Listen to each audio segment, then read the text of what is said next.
Down to everyone's favourite subject or least favourite subject. Emotion. I've got emotion.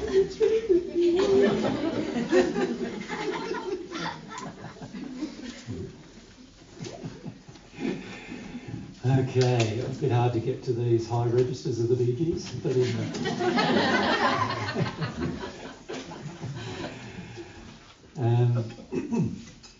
so we thought we'd start off the afternoon.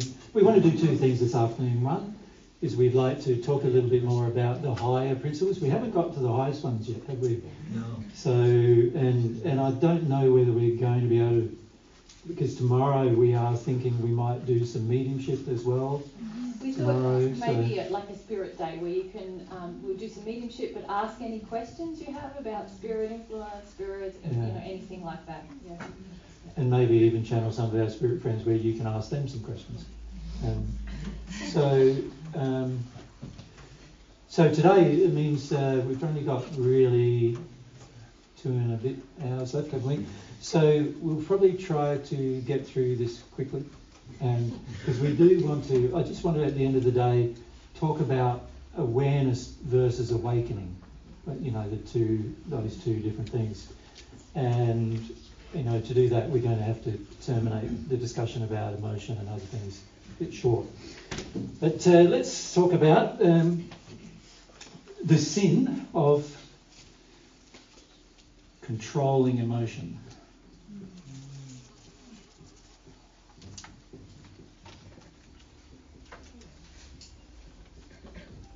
Seems innocent enough, doesn't it? Seems innocent enough. Okay. So why is that a sin, do you think?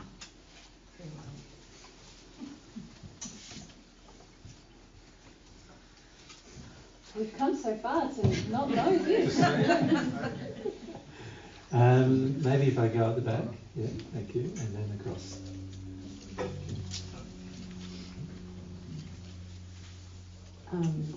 Because God designed us to be fully expressive of everything we're feeling.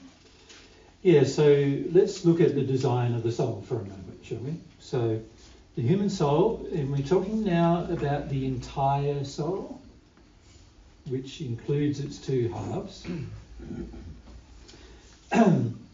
So what God designed is that emotion is the way that the soul experiences almost every experience. In fact, emotion is like the brain of your soul. It's like the intellect of your soul. So it's not only that, it also includes sensory apparatus as well. So there are senses that the soul has, of which the senses of your physical body are a subset. So an example of that is in your physical body you have the ability to see, but you only can see in a visible spectrum. The visible spectrum is the frequencies of light between infrared and ultraviolet, and they are the visible spectrum that your eyes have been designed to see. Your spirit body has the same sense of sight, but it has a wider visible spectrum. So you can see colours that are infrared and ultraviolet. And in those areas of light, there are far more colours. So you know how all of our colours on Earth are sort of a mixture of infrared to ultraviolet colours? And so in the spirit world, all the colours are a mixture of the wider range of frequencies. So when you enter the spirit world, you will actually start seeing colours that you've never seen before. And you couldn't see anyway with your physical body because your eyes don't have the capability of seeing those spectrums of light. The same applies to your hearing, actually. So in your physical form, your senses of hearing are able to hear sounds from around like 50 or 60 hertz, which is cycles per second, up to, well, if you've got really good hearing, maybe 20 kilohertz if you're lucky. But most people's hearing is quite damaged on Earth through different things, oftentimes the machinery we use, and as a result, or too many parties, too much loud music or whatever, and oftentimes our frequency spectrum that we can actually hear is 100 hertz to around 16 kilohertz or thereabouts. And in fact, that's why they've designed phone systems in the old days used to be designed to only transmit between 100 hertz and 5 kilohertz, because that's where most of the voice appears. So your sense of hearing in your physical body is controlled by the ability of your ocular senses to actually to hear certain frequencies, and your eardrum has been designed to only vibrate in harmony with those frequencies and therefore transmit electrical signals to your brain based on those frequencies. And so the hearing you have is limited in that spectrum of frequencies. In your spirit body, you can actually hear sounds right down to 0 cycles per second and right up way beyond what a dog could hear on Earth, and right up beyond that actually to over 200,000 kilohertz, and your entire hearing apparatus has improved. But not only that, you're able to hear sounds from long distances as well, not short distances. So at the moment we have quite a few million spirits here with us, and they are like seated in a huge amphitheatre around us, and some of them are more than half a kilometre away and they can still hear us. Does that make sense? So in terms of distance, if you could think of it that way. So the spirit body has the capability of tuning in also to specific sounds and zoning out other ones, which you have to a degree, don't you? You notice that. Like one time I remember going to Barbados, and I was sitting down with a friend there, and the cricket noise was so loud that initially I couldn't hear anybody speaking. But eventually, after a few days, I got used to the cricket noise so much that I could almost zone it out, and I could hear clearly what everybody was saying. But right the very first few days that I went, it was very confusing, because it was like, what are you saying? What are you saying? And you had to get right up close to them, and I couldn't zone it out. But you see, your body has the ability to zone out frequencies in preference to other frequencies, and you can do that a lot more powerfully in your spirit body. Now, your soul senses is exponentially better than that as well. So you can see with your soul, you can actually project a sight from a location that's light years away and see what's happening light years away from you. Whereas in your spirit body, you can't do that. You have to be quite close. And when I say quite close, you have to be within about what you would classify here as about 2,000 kilometres before you lose your sight, your ability to see detail.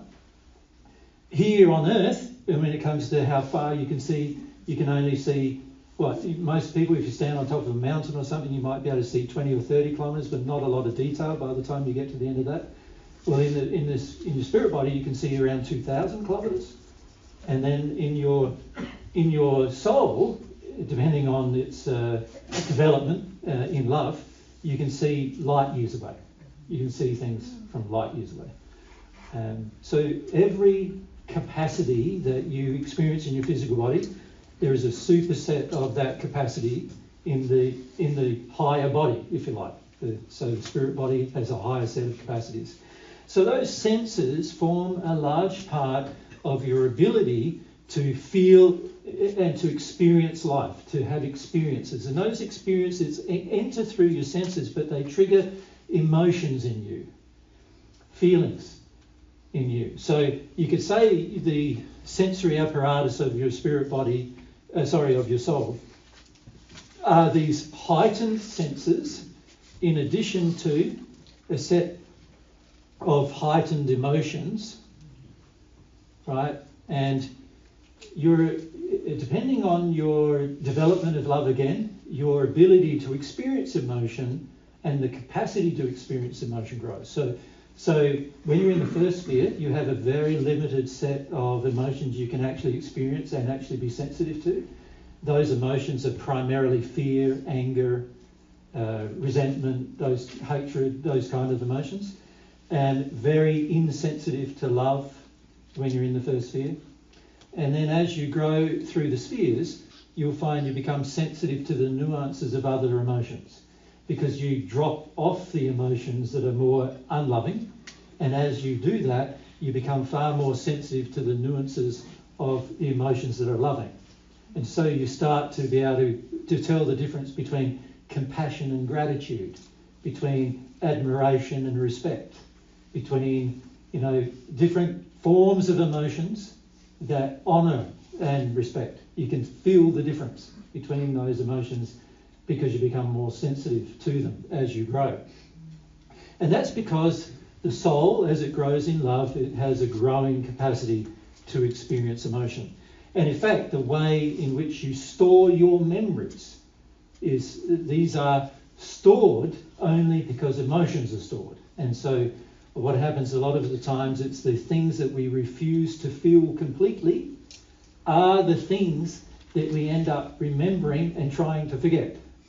So those kind of things are traumatic events, for example. So what happens a lot is we refuse to feel the traumatic event completely.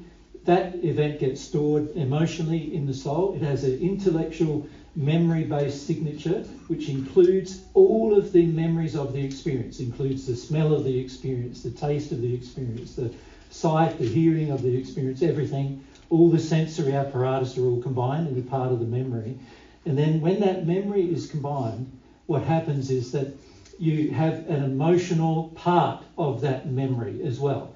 And then and when you experience an emotion fully, the memory is like a picture that sort of doesn't involve you anymore. But before then, the memory is a picture that you're fully emotionally imbibing. And when I say the memories that don't involve you anymore, I mean the traumatic ones that I've just referred to. When you feel them fully, you can remember an event intellectually, but you no longer have any emotional connection to the event at all. Right, you get to that stage. Now, a lot of spirits in the sixth sphere, or lower spheres really, try to mimic that stage by trying to deny their experiences, but of course they can't do that. So because the soul itself has been designed to have emotions pass through it, and not only through it, through your half, but also it's been designed to have emotions pass through and circulate both halves of the soul. So in other words, I have a feeling, Mary is able to feel the feeling as soon as I feel the feeling, right? And then she has a feeling, I'm able to feel her feeling as soon as she feels her feeling. You follow? So it's one soul that has this ability, and the more separated we are in terms of awareness, the less we have that ability.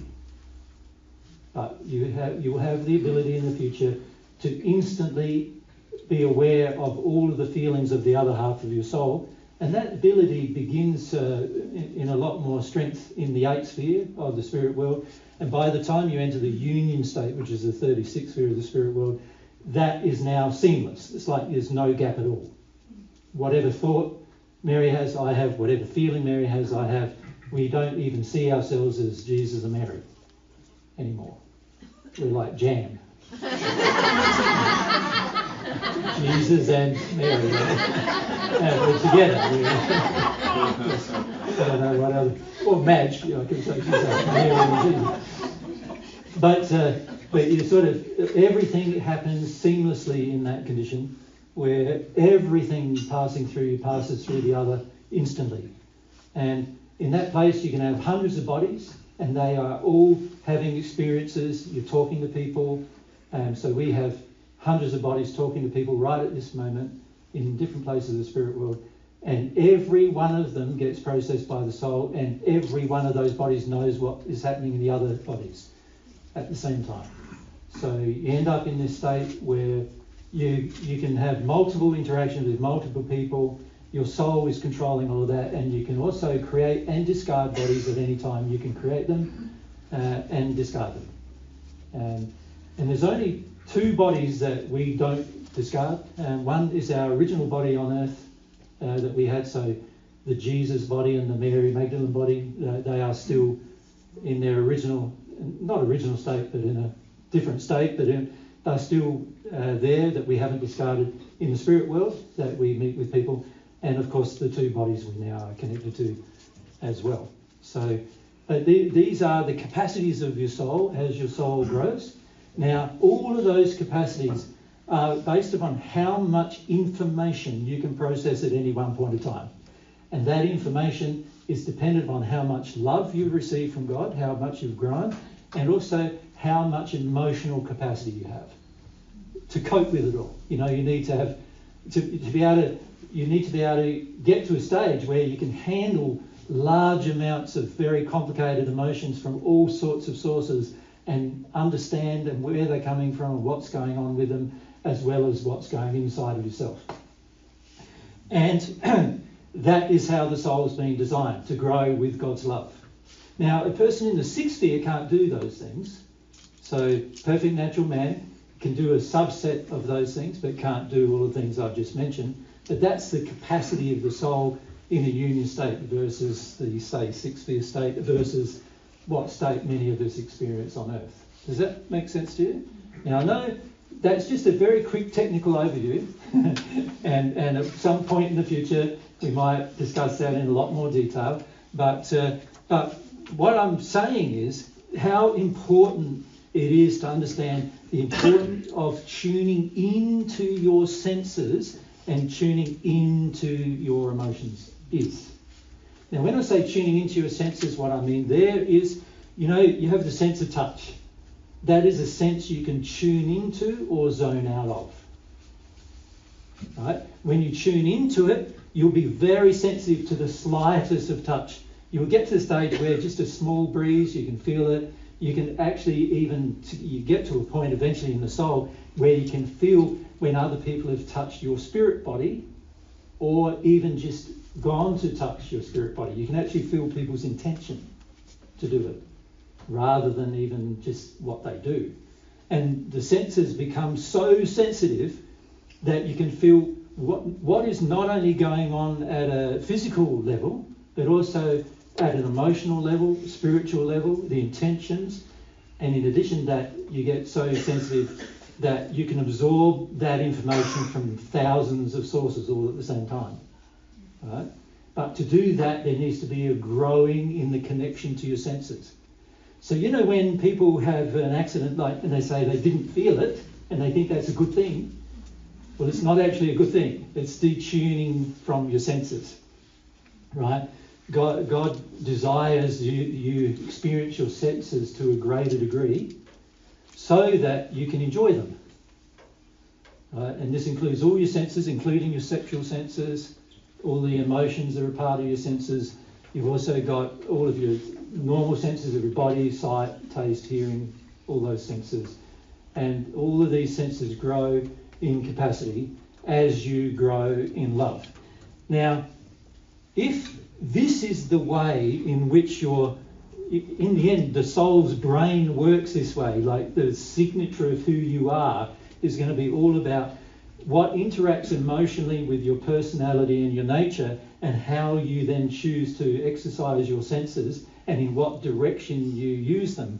That is going to determine the joy of your future to a large degree. And in that place, you can imagine that if you're shutting down things emotionally, pushing them under, you are now inhibiting your soul's ability to grow in this regard. So your soul's been designed to feel feelings. It's one of its primary goals of design, because without feeling feelings, you're not going to be able to enjoy anything. So you need to be able to feel feelings to enjoy things. The problem that many of us face is that due to sin and the actions of others, usually in our childhood and everything, we've learnt to shut down our senses so much that the only things we can enjoy are things that are very much in our face, like forcefully delivered and stark in nature. And what I mean by that is you have to have, you can't just feel enjoyment of a day unless there's a pretty scene around you first. You can't feel the enjoyment of the food unless the flavour is so strong that it almost burns your mouth.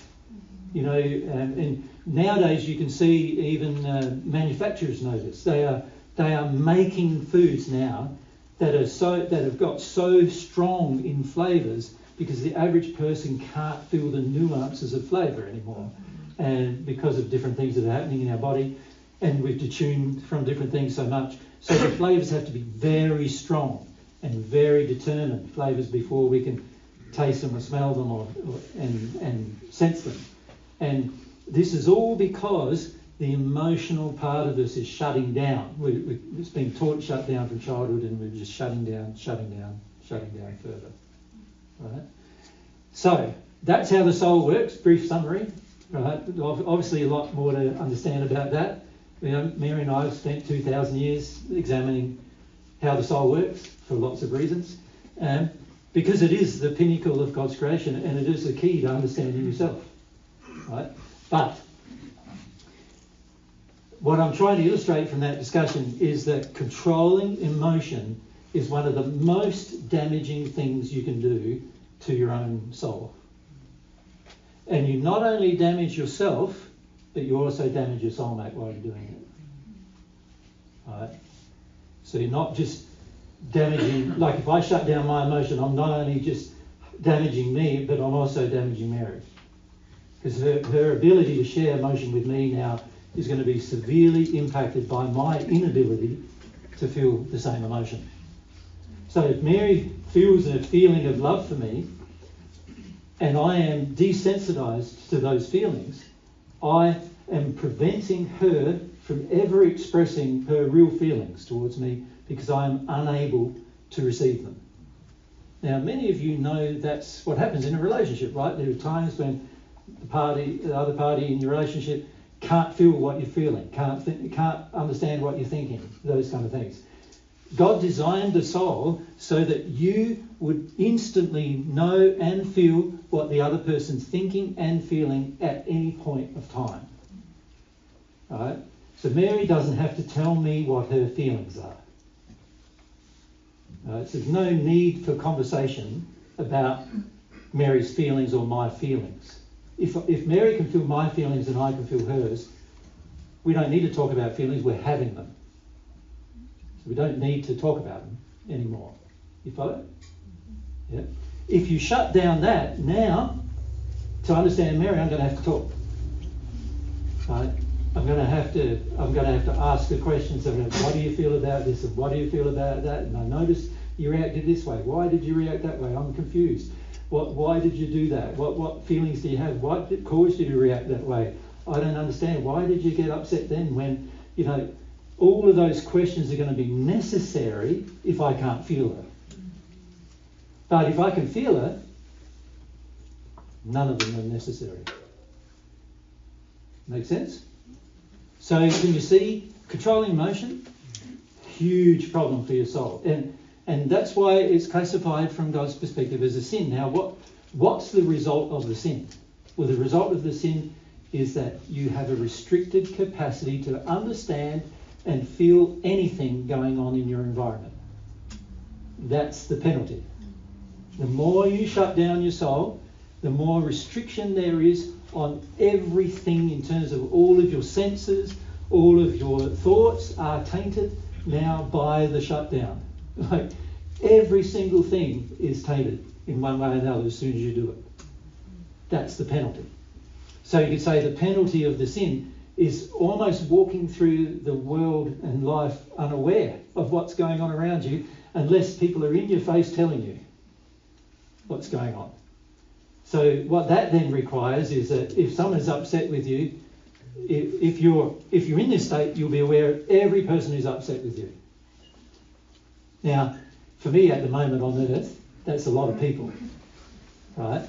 And it's sometimes hard to deal with, having all that negative emotion coming at you, but it's far better to stay open to it than it is to close down to it, because at least I'm aware, I know who's safe to deal with, who isn't safe to deal with. Somebody comes to interview us, I know what their intentions are, I know why they've come to interview me. I can determine all that. Somebody comes to one of our groups, I know what their intention is going to be, how they'll exercise that intention. There's nothing that's really a surprise anymore, right? And the only things that are really surprises is when people work in disharmony with their intention. And that sometimes happens, where somebody exercises their will completely differently to how their whole system believes they should act. And then it's a lovely surprise, sometimes in a bad or a good direction, but it's still a surprise. But it's a rare thing, because when you're sensitive to these things, you can see everything going on. And the soul sees these things as almost like a sight. It's like it sees them happening and can describe it in infinite almost detail. And the wonder of it is it's so amazing. And so when you start experiencing these things, which all of you hopefully will have the joy of experiencing at some point, when you start experiencing these things, you start realizing how almost dead you were before, and the soul can be suppressed by controlled emotion so much that it becomes almost like it's dead. Like none of these senses work. None of those abilities are present. And this is what it's like for many people who arrive in the hells of the spirit world. They sort of feel they have dead souls because they don't have any of these senses working, and they can see other people do. And then they realise, what's happened to mine? I don't understand. And it's all often because it began with control and emotion. Right? So that's on the chip. Yesterday, right before I met you, I was controlling my emotions. I was in line. There was one woman ahead of me, and I knew I was getting close to meeting you, and I started shaking internally, and I felt like I was going to cry, but I shut it down. When I got to you, I didn't know how to respond, so that control then changes the experience. Changed everything, because then I reached out my hand to you, Mary. I didn't know what to do. Should I hug her? Should I? Well, by this stage, you're not interested in hugging the person, are you, anymore? It's like, let's shake their hand. It felt totally different than like a moment prior. If I had just allowed the emotion, been honest with you, wow, I'm really feeling emotional right now. You don't even need to be honest with the other person. You just need to be honest with yourself. And you need to accept it in yourself. And just be how you are. You never need to apologise or explain your emotions to people. If you're having them for yourself, not projecting them, then that's you being you, in that moment. So you don't have to explain them or anything. You've got to learn to be them. Up the back, and Sarah, and then down to Lisa on this side.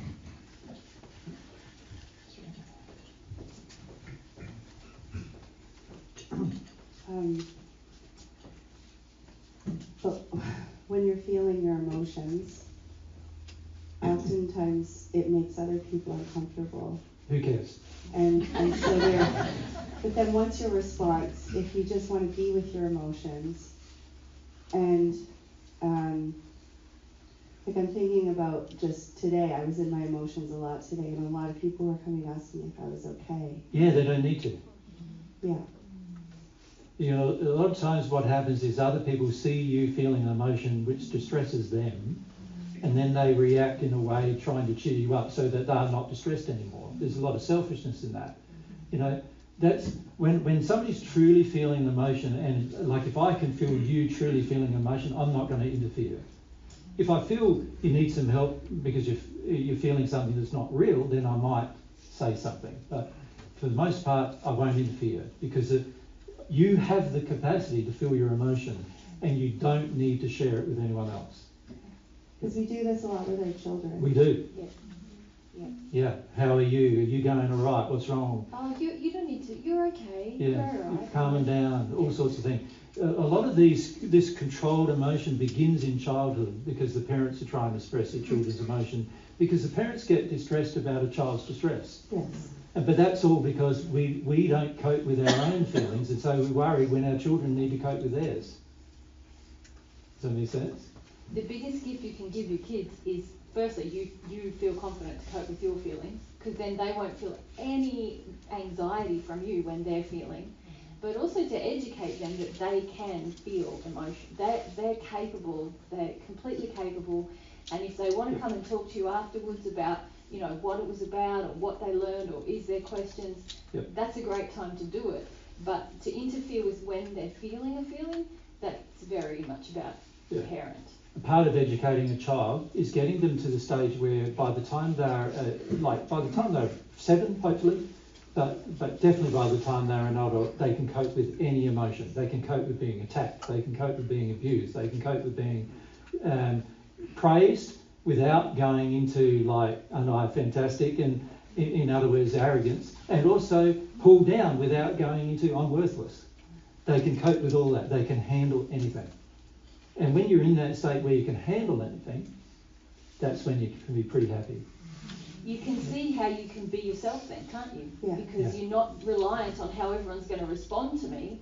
I'm just going to be me, and if I've got a good character, some morality that has been I've been educated about how to be a good moral person, I'm going to go out into the world and I'm going to be really a loving force to be reckoned with. Yeah. Because I'm going to be being myself. I'm not going to be invested in how everyone's going to treat me, and I'm going to treat people really well, and I'm going to take action. Yeah.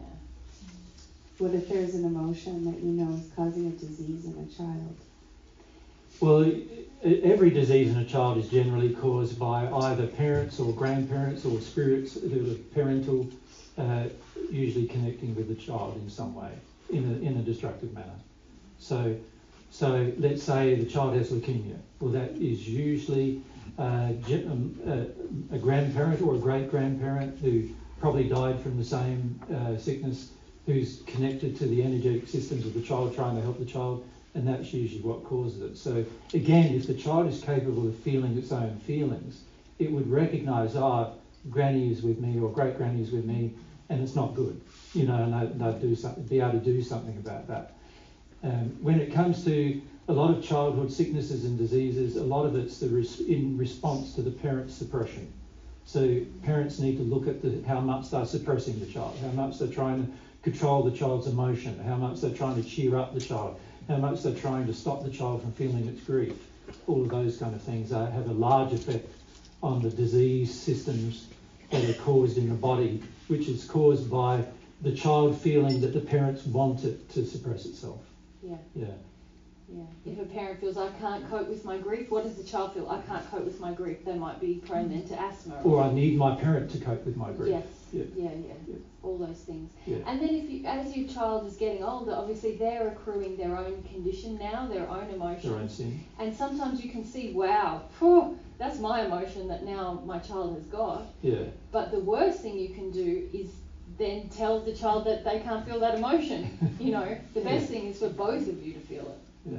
Then how do you teach your child then to feel that emotion? Firstly, by you doing it. You've got to do it first. Otherwise you're a hypocrite. Otherwise you're a hypocrite, right? Yeah. The child is more sensitive to feeling its emotion than you are. You know, and the reason why that is quite obvious. Obviously, the child has had less suppression, probably, particularly if it's your own child. It's probably had less suppression than you have had in your own childhood, perhaps. Or by the time you're an adult, you've already suppressed quite a lot, generally. And so the child being a child is suppressed less. And so it's more prone to be its feelings being enabled as long as you haven't fed its addiction to avoid. Now, this is where a lot of parents go wrong, because they feed their child's addiction to avoid hard emotions. And then, of course, also parents have a very stoic attitude generally to the emotion of the child, because you're worried that you're being a bad parent if your child's feeling something. And as a result of those things, the child gets very suppressed, and that can exhibit itself in disease or rage or even suicide and other emotions as a result of that. So So the key is to make sure as a parent that you're never ever, you're teaching the child how to have emotion without teaching the child how to control it. Now, when I say control it, I don't mean that they are allowed to go into a rage and beat you up, right? Because that's not just uncontrolled emotion. That is now blaming someone else for an emotion. Do you see the difference? So when we talk about letting your emotions be uncontrolled, we're not saying you can blame other people for your emotions.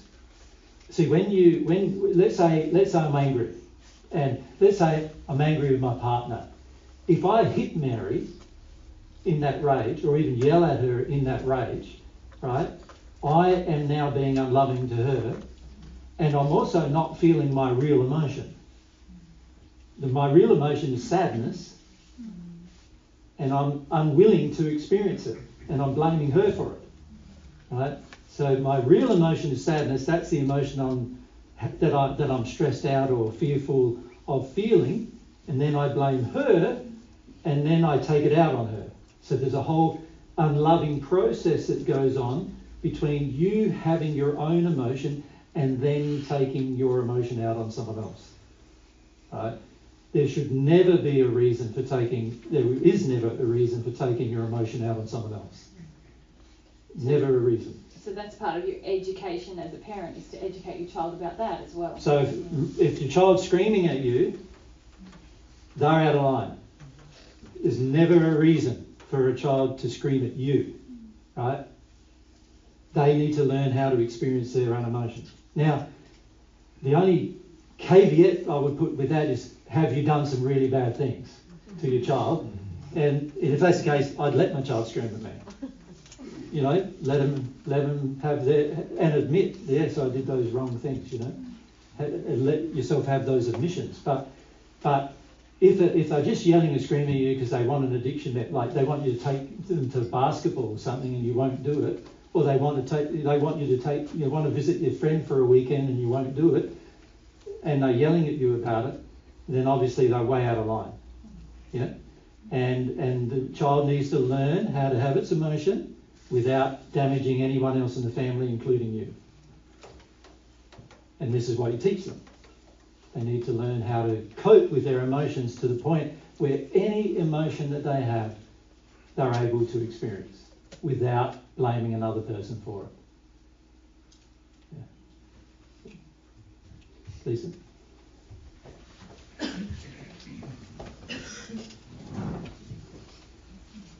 So now I have two because Sorry, you. I have two questions now because one's kind of. You had one before and two now. Is that what you're saying? All right. So the first one that's related to Sarah's was when I first started listening to Divine Truth, I wanted to let my kids have their emotions. So I would tell them, yep, you need to have your emotions, but I wasn't doing that. Right? Yeah. And so what I feel like what that's done is shut them down more. Of course, not only does it shut them down more, hypocrisy, which is what that is, has an effect on the people around you emotionally. Mm-hmm. When a person is doing something or saying something that they do not do, it creates a stronger rage in the person who they're talking to actually resist doing what they say. Right? And this is an interesting dynamic that occurs emotionally, and children are very sensitive to it because they're more sensitive to emotionally to the hypocrisy than an adult is. An adult will put up with your hypocrisy generally, but a child won't generally put up with it. They'll feel it, and then they will have a reaction. And the reaction is usually one of two reactions. If they feel they can't express to you that you're being a hypocrite, then they'll just go quiet, but they won't do what you want. And then if they feel they can express to you that you're a hypocrite, they'll damn well say that to you. They'll make you know it, and they'll express that. And of course, you would have to admit, wouldn't you, that you are. And so, yes, when you're helping your child after you've learnt truth, and many of you are in the position, aren't you, where you've got children who are growing now, and you hear truth for the very first time, and you go, wow, look at what's happened in what I've taught my children, and that's understandable. Then what you need to learn how to do is to let them have the feelings they have without you trying to control their feelings in any way, including trying to get them to have it. Yeah, well, that's happened in the last few years now. That's shifted, and I can see that they're having their more feelings, and it's a little bit different. And I also noticed that their friends who had actually more controlling parents were more emotional. Like they were even... Correct. And also because their friends have a large influence on the children. Yeah. So if the children's friends are able to, if your children are able to feel and experience their own emotion, any friends that they have that are sincere friends will feel more inclined to feel their emotions too. Just because of the influence that they have on each other. Yeah. And they'll also feel it as a relief. See, most children feel feeling emotions is a relief. Most adults feel feeling emotions is a trauma. Yeah. Right?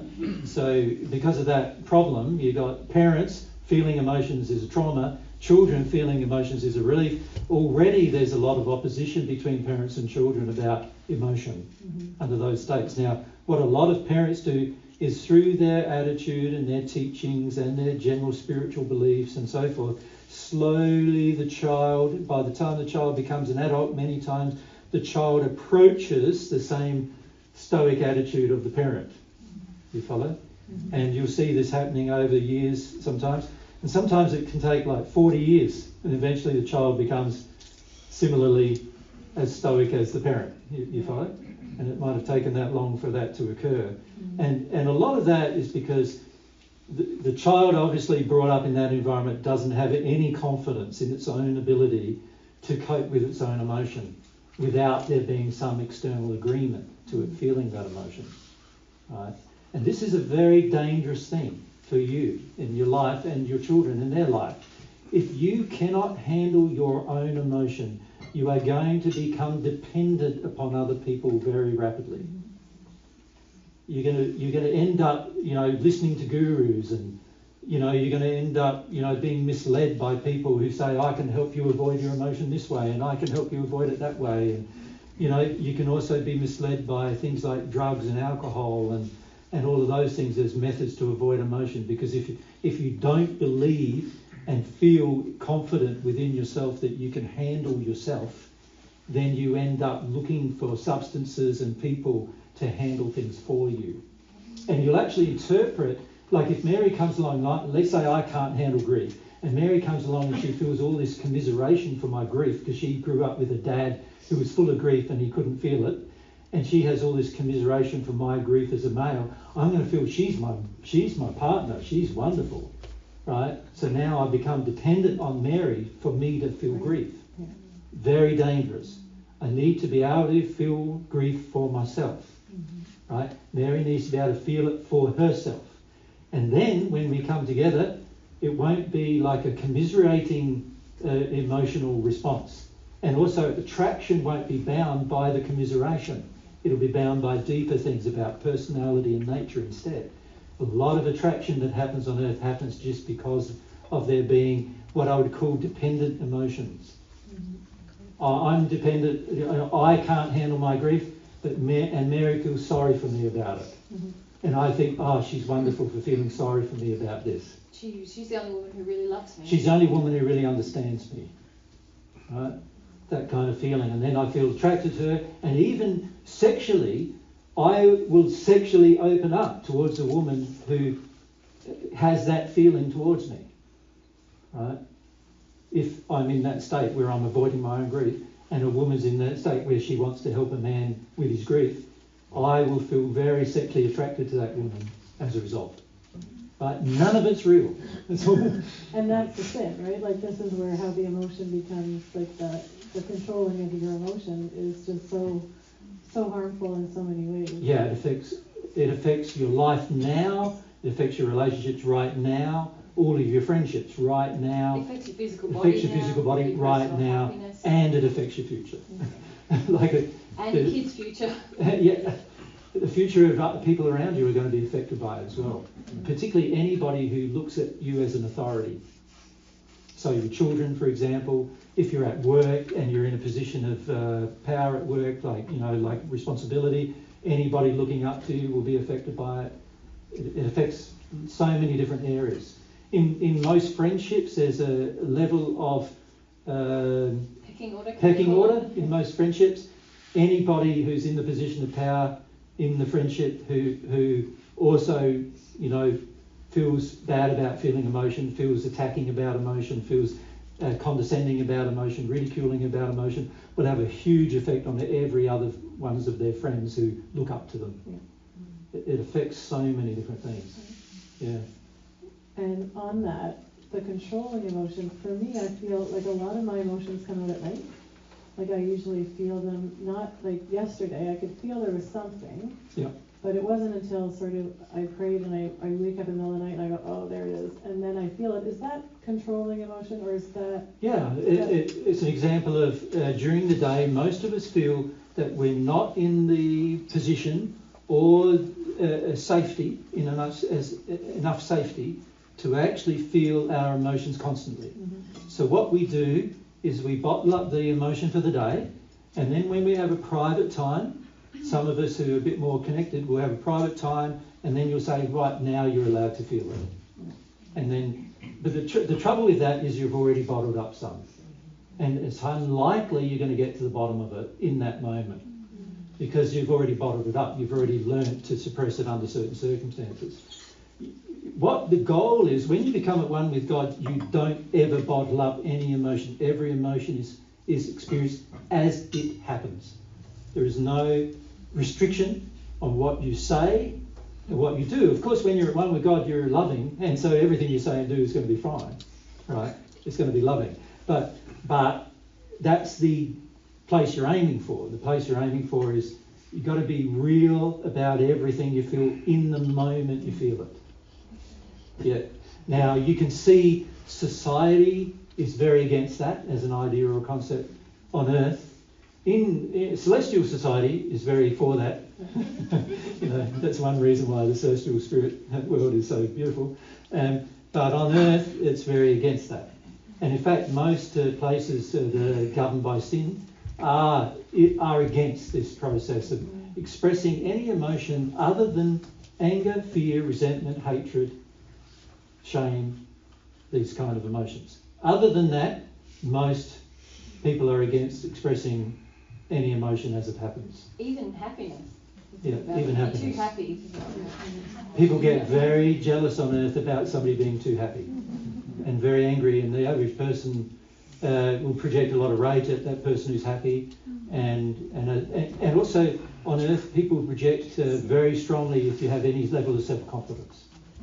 They project a lot of very angry emotions about a person who has any level of self-awareness or self-confidence. And so they get very angry about that as well. And so there's a lot of methods on earth used to control a person who sort of exceeds the boundaries of what emotions are socially acceptable. Yeah. Good. We come over there and then...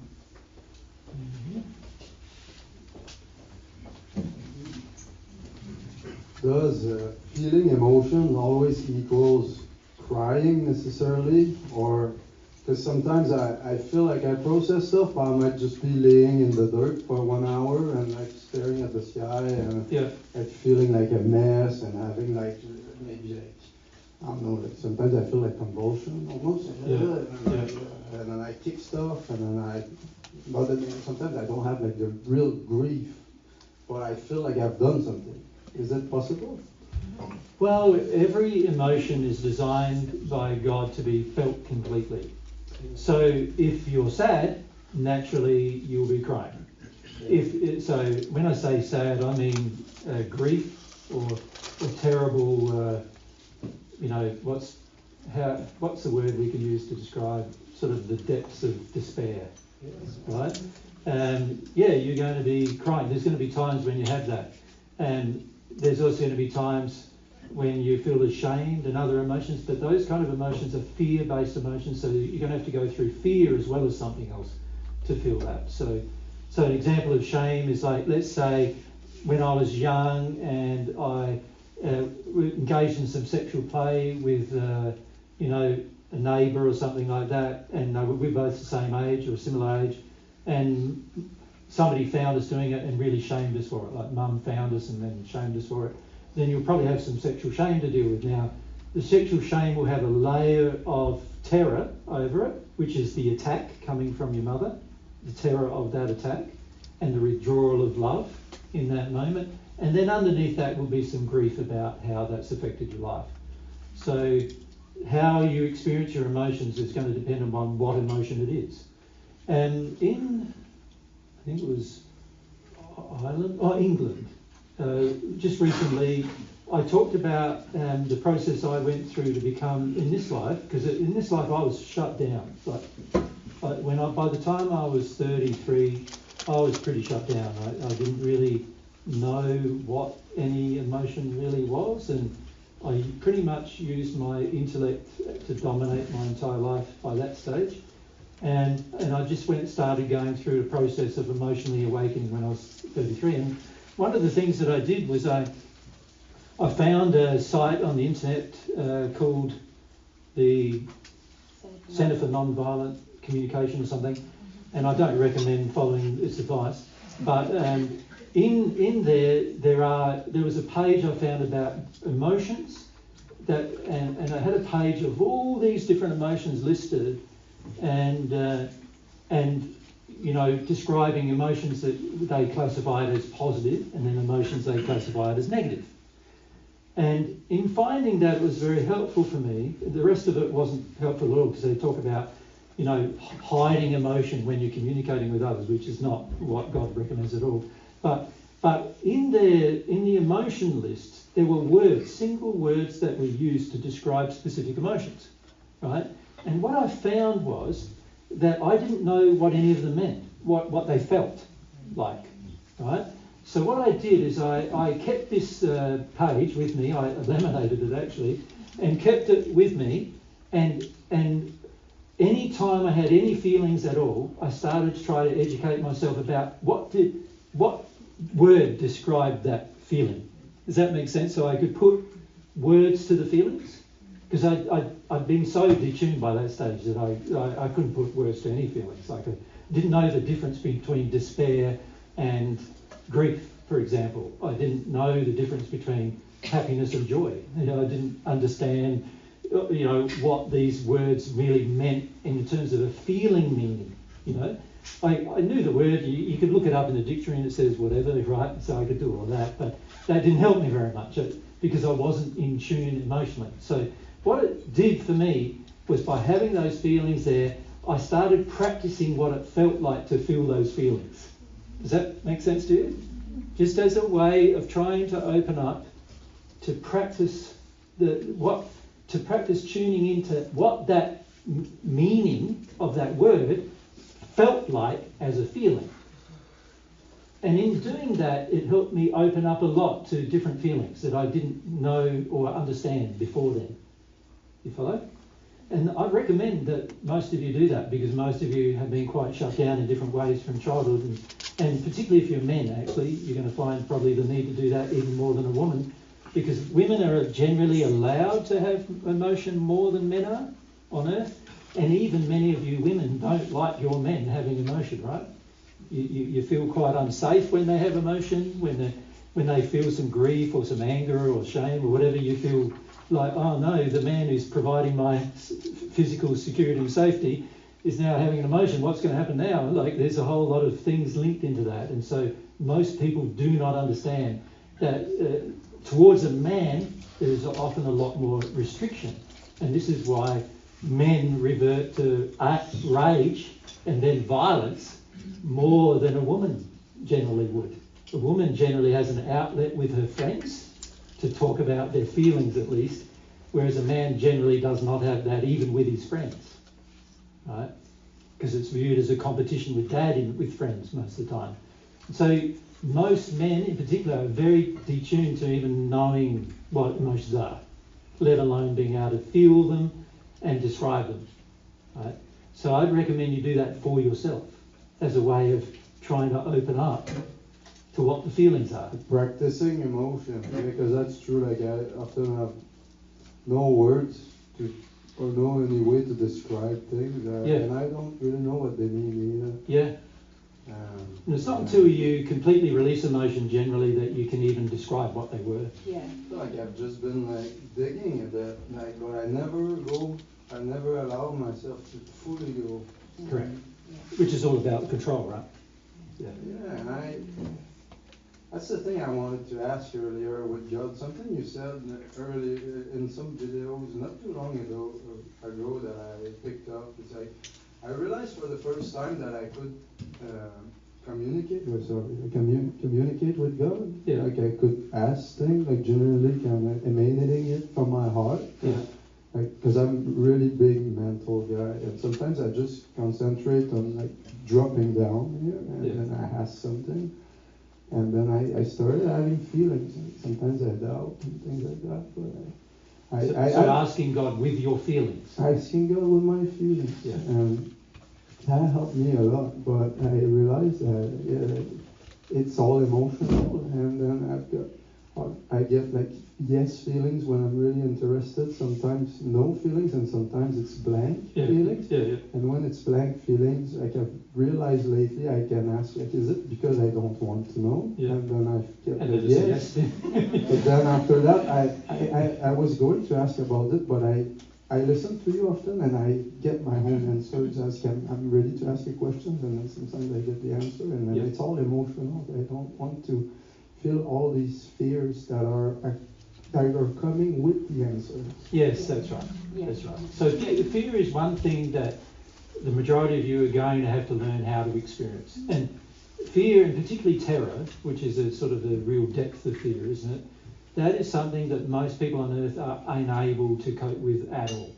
Or they believe they're unable they're unable to cope with it at all. And in fact, most people, when they get to a level of terror, they will always revert to violent rage. And that's women and men, by the way. And so, terror is an emotion that most people are not able to handle, but it is eventually an emotion you'll be able to all handle. And once you can handle that, you'll find you can handle anything. Thank you. And I just want to add that one thing quickly, and I think, I don't know if I think it can help other people, because I've been listening to Divine Truth for 3 years, and I have a strong analytical mind, and I've always been trying to look for flaws. And I need to stop you now. Yeah. Okay. Yeah. Let's go to now you're in addiction, so you've got to stop. So my question is, and I'm realizing how much I'm controlling my emotions and teaching people to control theirs, dealing with animals or dealing with dangerous situations, like for example, like an EMT, someone who has to show up to an accident. When don't they have to kind of shut down their emotions in order to help that? Like my example, I guess, is I was in a situation with a dog that if I would have showed, animals respond to fear. They want to attack you under fear. When you're not afraid, they don't want to attack you. It actually stops them. So I had to shut down a lot of my fear. Basically, my question is, should I just allow myself to be mauled and destroyed at that moment? Or because if I didn't shut down my fear, Can I say, what you say? No, Americans. Well, let's see how Americans. Let's see how Americans. I put to you that if you had really owned your fear, not projected it at the dog. So let's say there's 3 states. You talked about completely shutting down. And with really, you had to sort of absent yourself from yourself. Yeah. Well, how much fear the fear of dying. Yes, but that in effect you're absenting yourself almost from yourself. Yeah, right? Completely stepping out of your body almost. Yeah. And so the dog didn't feel you anymore almost. No, that's why it didn't respond. Yeah. But if the confusion comes because most people don't feel their fear. So most people say, oh, I'm afraid, but they're not feeling it. They're projecting it. All the dog feels is fear then. Yeah, which is a withdrawal of love from the dog's perspective. And actually it makes dogs quite afraid, which is why they attack, because they're just reflecting humans' emotions, which is if I'm terrified, I should attack. Yeah. And so that's what dogs do when you project your fear. Yeah. So I put you there's a third alternative, which is just to really have your fear in that moment, which is a very humble state, just fully allow it to overwhelm you. Yeah. And the dog wouldn't feel it. Dog will leave you alone, yeah. But this was mid-attack though. Like I didn't feel the fear until I was being attacked. I'm saying you didn't feel the fear. At all. Yeah. definitely felt some fear, but I pushed a lot of it down. Yeah, which means you stored it. Yes, I 100% sure. Which is still in you 100%. then. It is, because ever since that incident, Yeah. I've felt a lot more fear that I haven't fully been able to release yet. Correct, yeah. And this is the danger of doing it. What Mary's suggesting is correct. If you fully feel your fear in the moment, God will just leave you alone.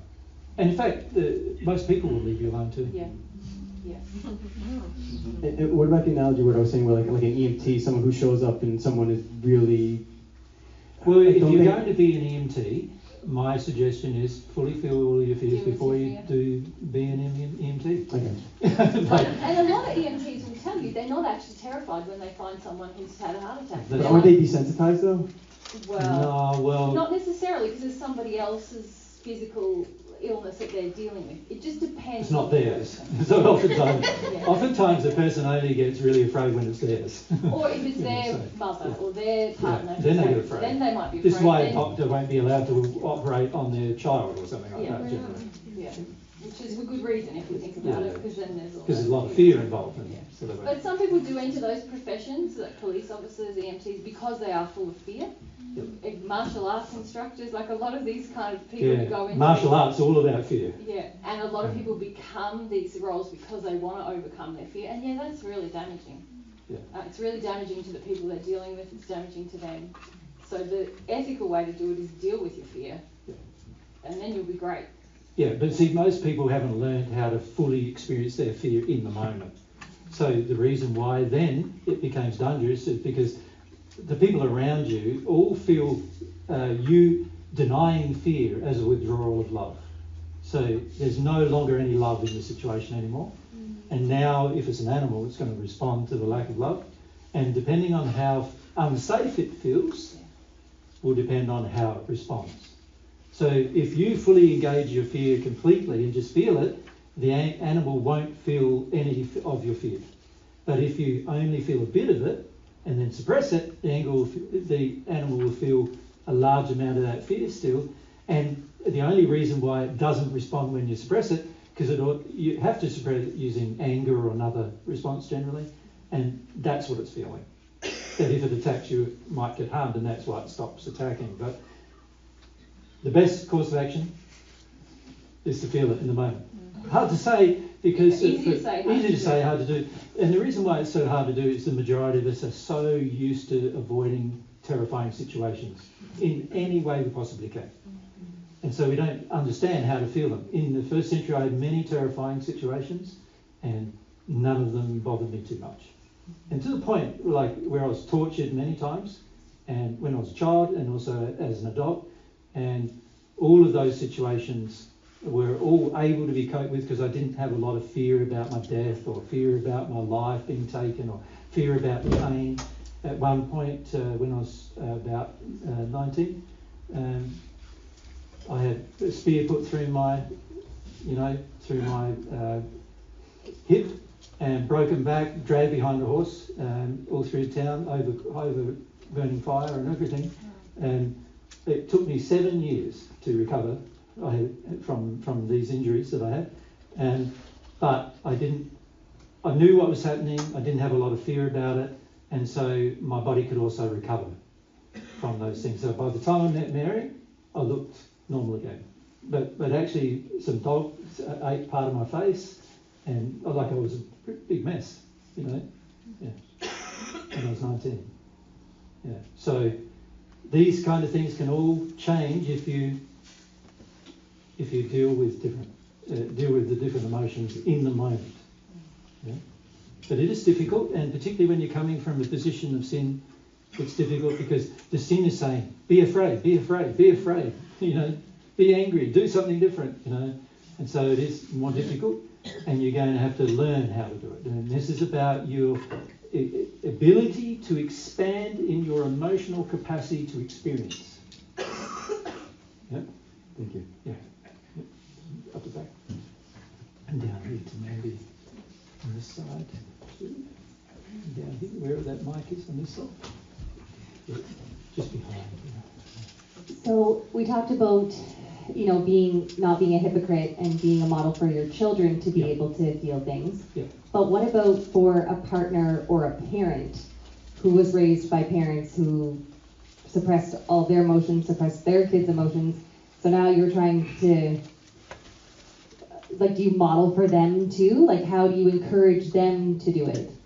Because, yeah.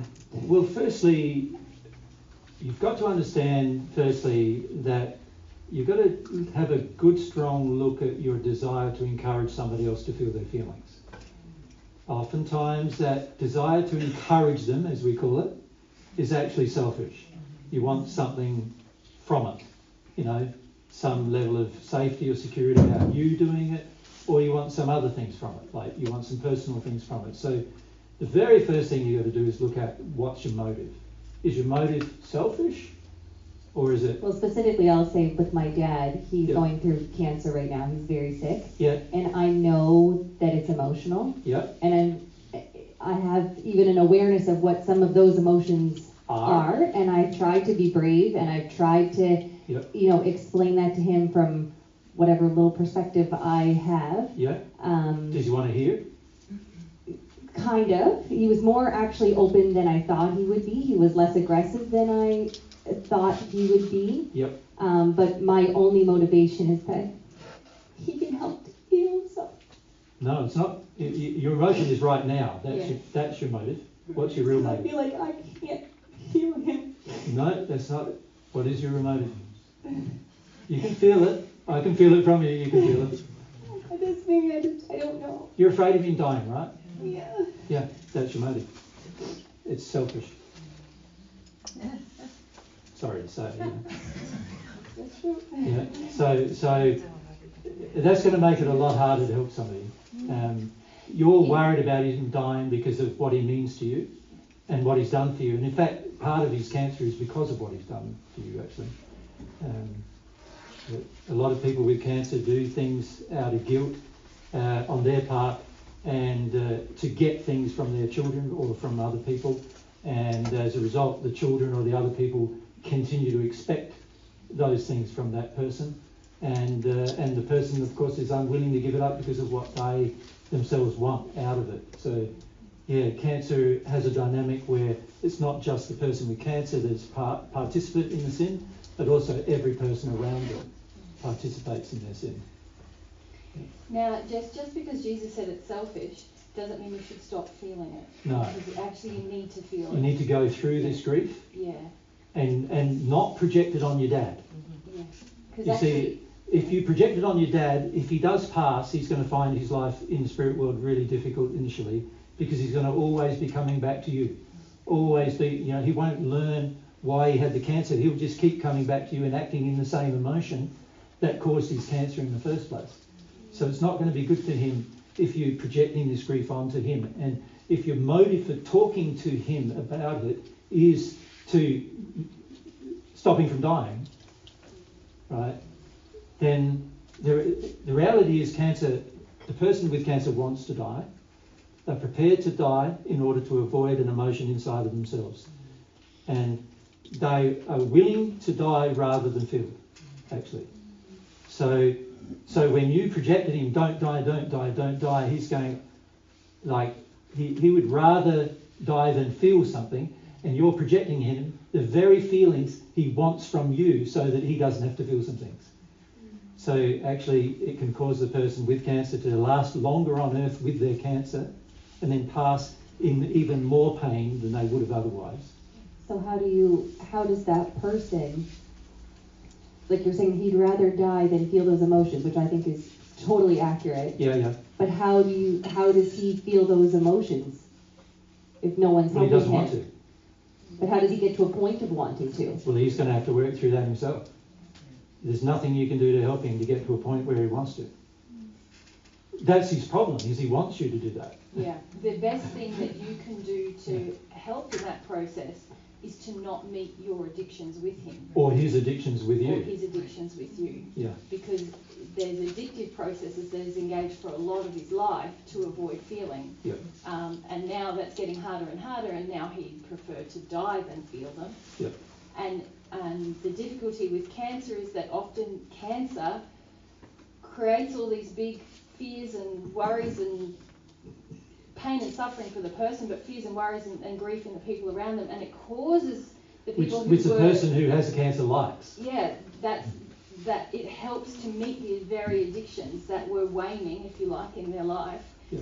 And so you get drawn back into meeting the addictions, which actually worsens the person's condition. And they last longer on earth as a result, in more pain and suffering when they pass. But didn't you say before that it's the loving thing to do to point out the sin in someone else?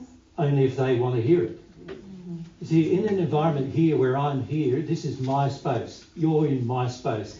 I hired this hall. This is my space. I'm responsible for this space. When you visit your father's home, he's responsible for his space, not you. And unless he's inviting you to engage in the process of understanding, then really to share with him would be really against his will. See, I'm assuming you coming into my space, I've made it very clear to all of you that we're going to talk about a certain set of things, right? And you're coming into my space. This is what we're talking about. And you can leave or stay. That's your choice, right? You can stay under the guidelines of my rules, right? Which are you need to be kind, considerate, ask questions freely like a child would, not project at me, and so forth. That's my rules. And if you don't abide by my rules, then you can leave, right? But when it comes to you going into somebody else's space, so if my father was staying with me and expected me to look after him, now I'm talking to him. But if my father is by himself or in a hospice or some other place and he's not being cared for by me and he's not forcing himself upon my space, then I have no right really to talk to him. I can raise the issue just kindly, but anything further than that, I'm breaking his will. But it's interesting what you're saying, because you're sort of saying, I want to show him, or tell him what the sin is, but you're still engaged in the sin with him. That's right. You're engaged in your part of it. My job is to not support any of your sin, whether I'm in your house or not. Like, so if I'm in your house, I'm sinning if I support your sin. Correct. So but it would be unwise for me still to say that to you. I don't have to say anything. I don't have to say anything. It's more important that I don't support your sin through my feelings, through my actions. And so this is where it gets tricky when people hear divine truth, because they're like, well, I've got to tell everyone everything. But they're still engaged in the sin, rather than saying, I've got to deal with my sin so that I don't support sin in myself or anybody else. And then there will be opportunities and there will be occasions where it's perfectly loving to speak about what's going on. Yep. But if I'm speaking about it while still supporting the sin in myself or another person, I may as well not speak anyway, because it's going to have no effect, apart from making things confusing and angry sometimes. So what is the sin that I'm supporting? No, just hang a sec. Before you continue, you also don't understand that when you're in an environment where there's a person in front of you and they're in distress of some kind, but it's caused by their own addictions and desires, and obviously if I speak the truth to them, I've got to be very careful that I'm not motivated by lies in myself. And at the moment, the lie in yourself is, I don't want to feel my grief, Dad. I don't want you to die. So if you were being truthful with your dad, you would have to say, Dad, I don't want you to die.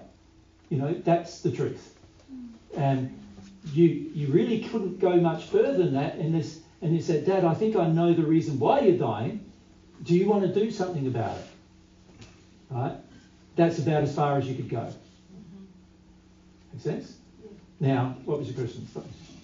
Well, I guess you just answered it. I said, what is the sin that I'm engaging in? That's right. Well, it's that, and also the codependence between you and your dad. Yeah, which is actually breaking your soulmate bond, actually, too. You understand what I mean by that? Sure do. You have a stronger relationship with your father than with any other man, right? My husband would agree with that. Yeah. And that's not good, is it? Yep. No. So basically that's what I'd call an emotionally incestuous relationship with your father. Yeah. And those kind of relationships are very damaging and cause disease, actually, frequently. And they're very damaging in your relationship with the partner too, because the partner's always going to feel like he's second man. Right? And the issue is with the soulmate bond or even partnership, unless this person is the most important person in my life, I shouldn't be with them, right? you know, and many of us don't realise how attached we are to our mums and dads until they die. And then we have huge grief that comes up at their death. And often that grief is much higher than the grief of the death of a partner. Yeah. Yeah. And that's all indicative of there being a codependent addiction with the opposite gender parent. And it's frequent that boys have this with their mothers and girls with their fathers. So where do you even start to break that? Well, that's going to require you working through and healing what we call the intergender emotional injuries that a person has. And one of those injuries, obviously affecting you, is you feel that your dad passing affects your safety and security in some way, right? Your emotional safety and security in some way. And your dependency upon him for approval from him.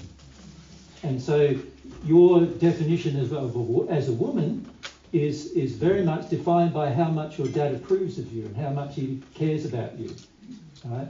And it's not dependent on that actually, but that's how you feel. Does that make sense? And so these are the things to start working through that will help him, and it will also help him when he passes. Because when at the moment, if he passes, he's going to feel he will still continue to want this relationship with his daughter, even though he's in the spirit world. And as a result, the very emotional injury that caused his cancer will continue after he passes. So he will still have a degradation in those areas of his body. You know where his cancer began, right? Where did it begin? His colon. Yep. What's that about? For your dad, what's that about? Colon, about? I think it's anger, but I don't know. Well, worth. It's about getting his worth.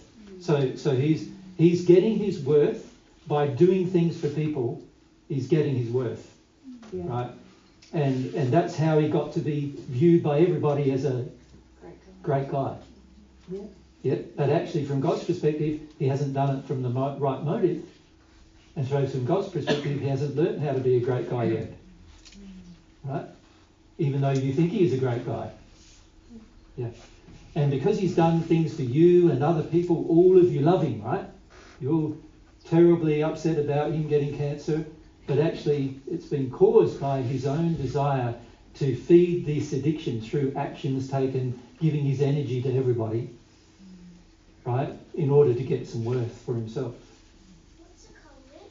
Colon is his bowel. Where your poo comes out. Where your poo comes out.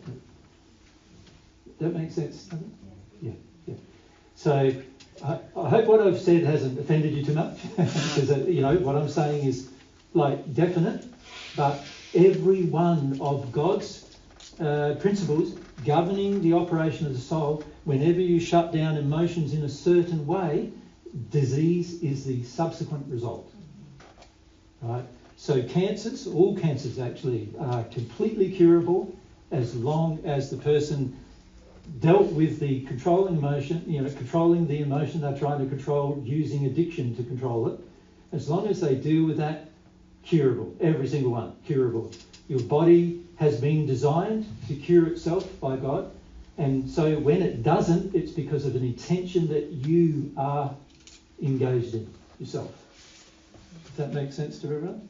You've got to remember, God's perfect. He designed a perfect body. He didn't design it to fail. He designed it to succeed. He designed it to work. He designed it not to get disease. The first human couple lived nearly 1,000 years and they never had a disease. Right? God designed it to be perfect.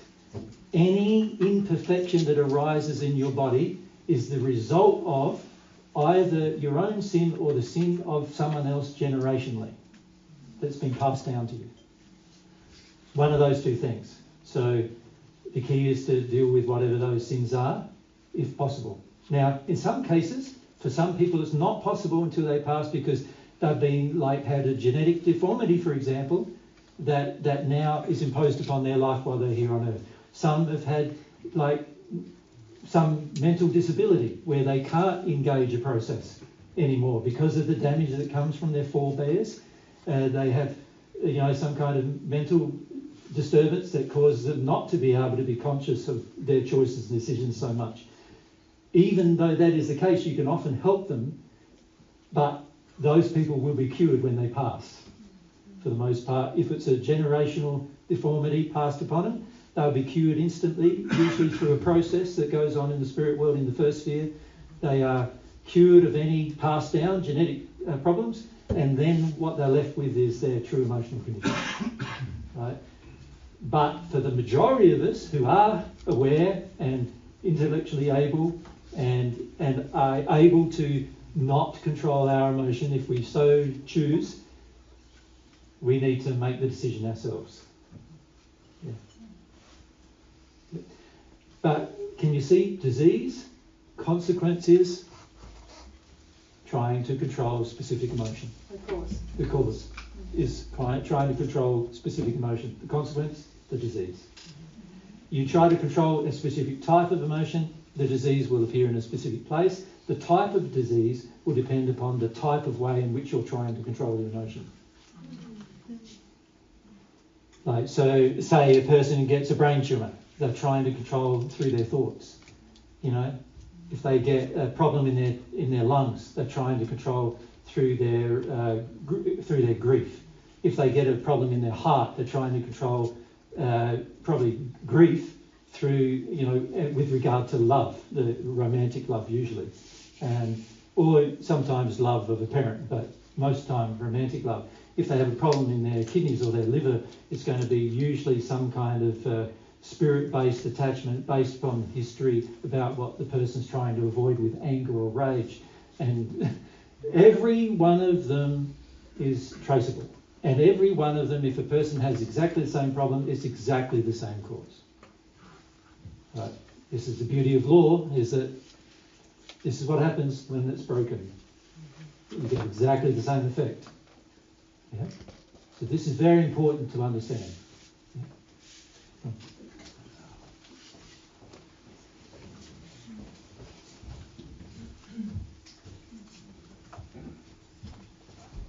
On that, what would ALS be?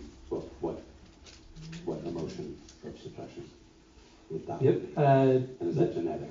Yeah, what we need to do is define ALS for most people, I suppose, because so let's. It's called different things. It's called different things in different countries, isn't it? Lou Gehrig's. Yeah. So that's a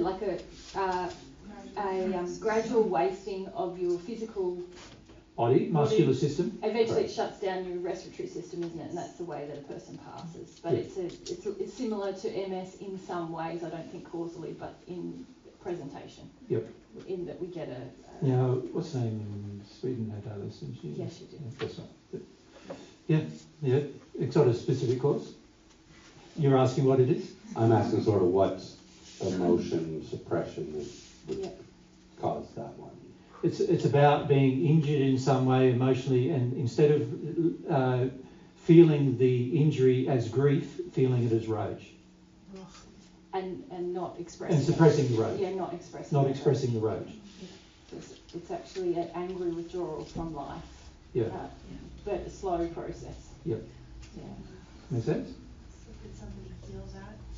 Yep, Sarah? Could somebody heal ALS through... When you say could somebody, you mean the person? The person who has Certainly ALS the person could, yes. By expressing their rage? Yes. And ultimately their grief. Yes. It's going to be a process. The problem with some of these motor neuron, though, is if you don't do it soon enough, the mylar starts stripping off your brain and all sorts of things start happening, and now it's very hard to recover from some of those things. Right? You have to have a really good diet and other things like that in order to recover them, and even then there won't probably be a full recovery, because some diseases like that, which are caused by some intense emotions, have the effect that you've stripped off certain functions of your brain and everything, and after a while it sort of learns that that's what it's going to stay doing, and so it can recover, but to heal it properly would require someone with God to heal it probably, along with the person's sincere desire, obviously, to feel their rage. Unless they choose to feel their rage, nobody on earth or in the spirit world can heal them. Not who, is in alignment with God anyway. Yeah. That makes sense?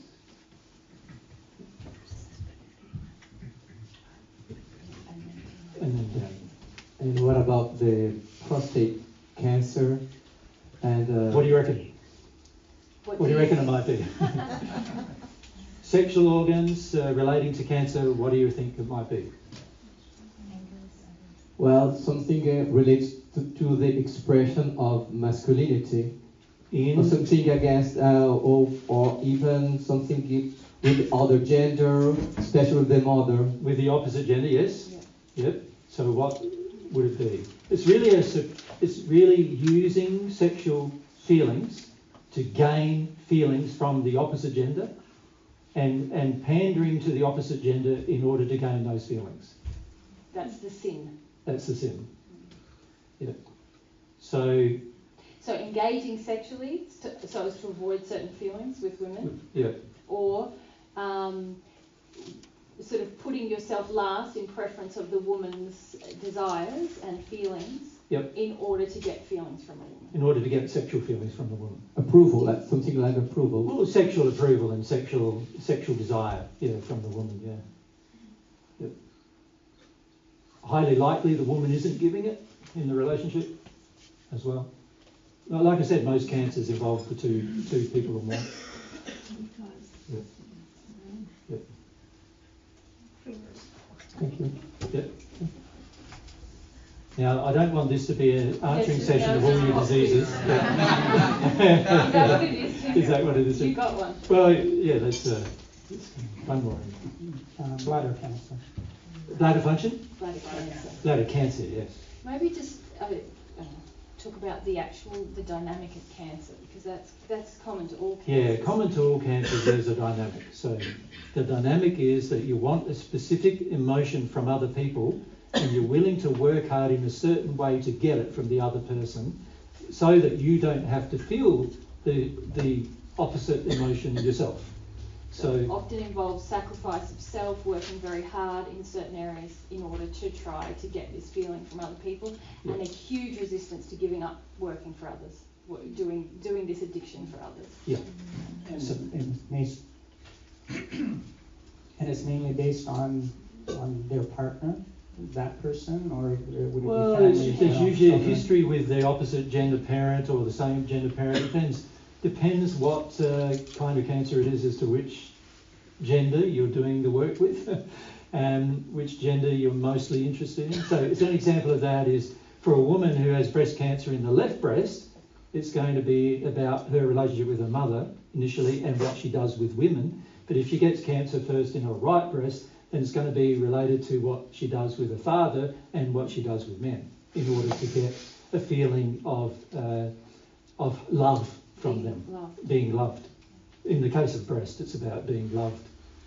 So often a woman will work hard for everyone in their family, but specifically for one gender in order to have a feeling of being loved, and that will cause breast cancer. And whatever the gender is will determine whether it's left or right breast. So every cancer has a cause that is traceable to an emotion, and every cancer has an emotion where you're wanting something from the person, and instead of just saying it outright to them, I want this from you, you do a whole heap of things together. You understand? So like, let's say if I want sex from Mary, I could just go up to Mary and say, I want sex, darling, can you give me some? Couldn't I? But see, most of us are not brave enough to say things like that, right? So, and also, what if you get a knockback, right? Then you might have to feel. So what you do instead is you bring her flowers and you cook her a meal and you do you understand? Fix the car. You fix the car and she asks you to fix the roof, and so you get up on the roof and fix the roof and she says my stove isn't working, get a new one. Yes, I get you a new one and right, but it's all done because I just want sex. Do you know what I mean? Yes. And this is what drives many relationships, right? And so I do all of those things, and she's going, oh, he's wonderful, he does whatever I want. I'll give him some sex now. Right? So it requires two of us participating in the dynamic. Obviously, Mary would feel herself in that place to sort of be in a position of power, and I'm sort of being subservient, but I'm doing it in a very sneaky way. I know, it's all for me really, so that I get some sex sooner or later, right? So it's really just for me anyway, and this is the trouble with a lot of cancers, is this is why there's so much body response to it, because it is an unloving emotion driving the cancer, and therefore it's going to be affecting your own body, because of it being an unloving emotion for you. So every cancer has this dynamic, and so rather than talking about sort of where it appears, because obviously where it appears is going to have a specific way in which you are attempting to get that approval or acceptance or love, or chest, love, bowel, worth. What do you reckon bladder might be? Sexual worth. So just depending on where it is in your body, head, using your mind to get these things. Some people get cancers in their legs. That's a lot about running around and doing things for people, but they're being angry about it the entire time. But having to do it because it makes you feel good about yourself when you get the approval and things like that. So it just depends very much upon the location in your body as to where the cancer will first appear. Then obviously with cancer, the trouble is, it's your body eating away at itself, causing your own death. And so fundamentally, you would rather die than deal with the emotion. Then give up the addiction. In other words, rather die than feel the causal emotion, right? So everyone with cancer has this general feeling they'd rather die than deal with that emotion. That emotion to them is worse than death, right? Now, if it's in the cervix, then obviously it's another sexually related one, right? And so I won't go into all the details because it's just like, you can get cancer pretty much in any part of your body, right? But it just depends upon where it started, but the emotion is just the same. You want to do something in order to get something for yourself, and in the process, you're sort of manipulating people around you to give you the thing that you're unwilling to go through, the feeling that you don't have. Yeah, and very unwilling to ask for. And very unwilling to ask for even. Very unwilling to even just have a conversation about it. Yeah? Most people with cancer won't even have the conversation. They'll die rather than have a conversation. That's how strong the emotion is. Yeah? But getting back to this, again, all about controlling, in the case of cancer, one specific emotion. But as you control it in your soul, what happens in your soul? Your soul envelops your two bodies. And of course, when an emotion is blocked in a specific area of your soul, that blockage will relate to specific areas of your body. So if you're, let's say, with a person with bowel cancer, they will have a blockage of worth. They want worth from someone else. They're not prepared to let go of the reason why they don't have any worth, and they're not prepared to feel they don't have worth. They're not prepared to go through those emotions. They'd rather die than feel those emotions. So that causes a blockage in the area of the soul that controls the energy systems of the spirit body in that location of the bowel. And then what happens is the bowel then starts decaying because it hasn't got enough energy to maintain and restore itself. You all know that your body replaces its cells every 7 years, right? Every cell in your body, completely different in 7 years' time. And many cells in your body get replaced within weeks. So skin, for example, within weeks. Some organs, softer tissue organs generally, within weeks, the cells will replace. And this process is interfered with by the blockage of emotion in the soul. So what happens is when there's a blockage in the soul, or a certain location that is connected to, the energy system in your soul supplies energy to your body. So if that energy is coming into your bowel region to supply energy to that bowel region, and you've blocked off the emotion, you've stopped the emotion from flowing in that region, then now naturally that area of your body can no longer sustain itself without that energy. So it's going to begin decaying. Now, how it decays depends on what type of emotional injury you're suppressing. Cancers are all about eating away yourself, right? Overdoing things for yourself in order to get something from someone else, right? So that's the underlying reason for the body eating away itself.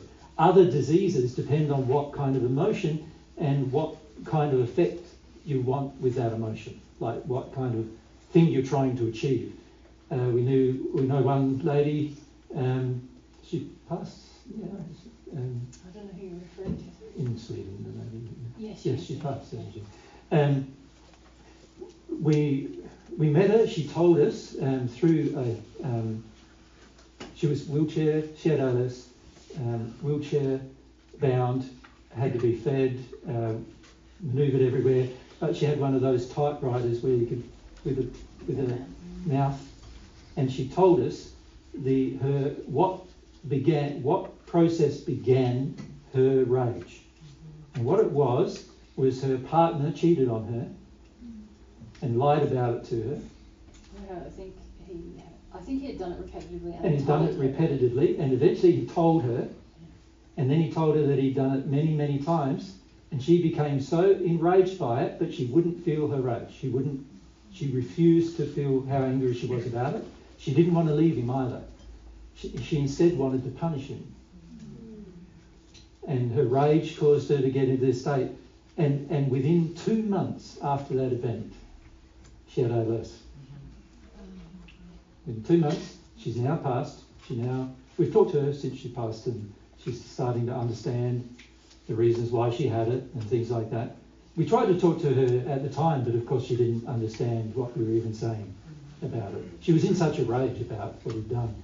And the irony was, he looked after her to her death, but he still cheated on her very regularly all the way through the whole thing. Yeah.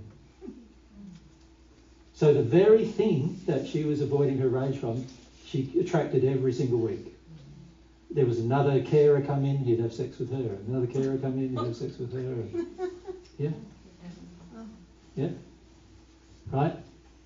And her rage just built and built and built and built, naturally, but she still was not willing to express it. Even in her wheelchair, unwilling to express it. Yeah. Make sense? Yeah. So, these are things that happen when you control emotion. Very dangerous to your life, to your body, to your future, to your, future existence in terms of your spiritual development and your emotional development. Just dangerous on almost every level. Yeah. Now, Mandy had a question here. Oh, that's right. Mandy was next. Sorry. Thanks. I actually had 2 things, and it's about kids. The first one is when your child is like angry and blaming you or blaming people. Yep. For little things. I struggle with holding up the law with that behavior. And what does that look like to restrict that unloving behavior? Well, it depends whether the thing they're blaming you for you actually did or not, doesn't it? To a degree. Just getting angry about everything, Yeah, but normally a child doesn't get angry about everything unless they're angry about something in particular that they're unwilling to express, right?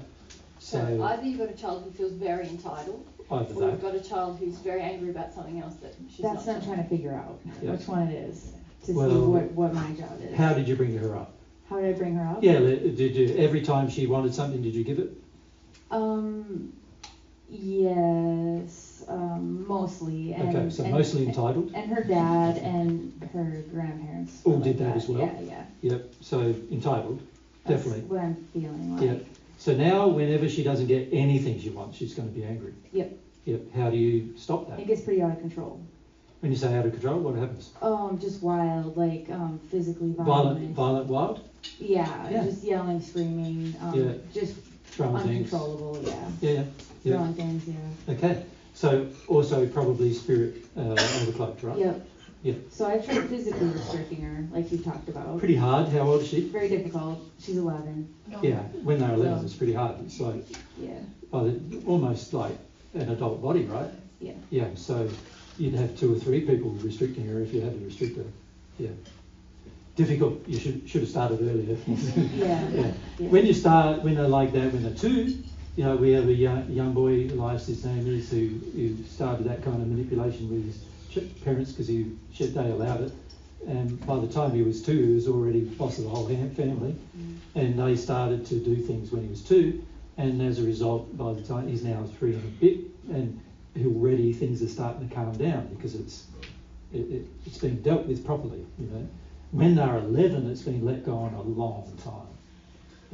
But maybe, can I just pick you up on something you said? You said you struggle to uphold the law in those cases. Yeah. I would look at what emotion. She's working on your guilt, right? Yes. Yes. That's what you're going to need to deal with in order to be effective. Yeah. Is to deal with your investment in her liking you, I guess, in a very simple sense. Yeah. And whatever that is about for you, there's going to be reasons in you why you find it hard to tolerate your daughter being unhappy with you. Yeah. But once you're over that, having a law which is just as much as possible in harmony with and reflecting God's attitude about these things, God's laws, which means that there's always a consequence to the unloving use of will. That is going to be the best thing for her, isn't it? Yeah. You want so it's going to be a process of re-education? Yeah. She doesn't let me speak. Well, you don't have to speak to have a consequence. Okay, yeah. In fact, if you feel... What do you mean she doesn't let you speak? Yeah. Well, you're the parent. Every time I know, and that's what's why wrong with you? That's what I'm asking myself. What is wrong with me? That's right. Like, obviously, if you feel you can't speak to an 11-year-old, then obviously... I start speaking and she starts screaming at me. Or she'll cut me off or run into a room, slam her door so she can't hear me. That kind of thing. Yeah, no worries. So I'm like, okay, she's not... Well, that child in my house, not getting any food, not getting any clothes, not getting any phones, any TV, any nothing. Till they learn to treat me well. Yeah. Yeah. And if they're 11, I'd probably kick them outside. That's what I've done. I'm like, okay, you're going to be outside now. But I wouldn't be giving them food or anything. They'd have to work for it. I was giving her food, Yeah, I wouldn't do any of that. Okay. If it's that bad, but you got to have some compassion for the fact that you've let it get that bad too, don't you? It's like that's letting it get way out of hand too long. And so they look at the reason why you've waited so long to deal with that. And obviously she's getting supported by grandparents and dad, and that you need some strong discussions there with a concerted effort on the part of all of you to change this, because they're basically also taking on the role of her parenting.